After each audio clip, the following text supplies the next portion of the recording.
Kanina, narinig nyo, binibigyan niya ng tindi yung si Kristo not an ordinary man.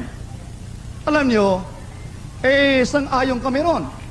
Sang-ayon kami sa aral na yung sinasabi niya na si Kristo ay not an ordinary man. Ang totoo po, kung tatanungin niyo ang Iglesia ni Kristo, kung dadalo kayo sa aming mga pagsamba, dadalo kayo sa mga doktrina, mapapansin ninyo na ang Iglesia ni Kristo ay napakalaki ng aming pagkilala, pagpapahalaga sa ating Panginoon Kristo. Bakit po? Sa pangalan pa lang ng aming iglesyang kinaaniban. Ano na ho pangalan?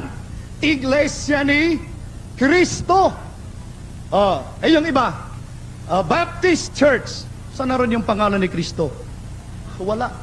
Ba't tinanggal? Nakalagay sa Biblia, walang ibang pangalan sa silong ng langit na ibinigay sa mga tao na sukat nating ikaligtas. Yung panamang pangalan ni Kristong ikaliligtas, yun ang tinanggal. Kaya ang Iglesia ni Kristo, sa pangalan pa lang ng Iglesia na kinabibilangan namin, napakalaki po ng aming pagpapahalaga sa ating Panginoon Kristo. Pero siya ho ba ay kananiwang tao? Paano po kinikilala ng mga Iglesia ni Kristo ang ating Panginoong Kristo? Dito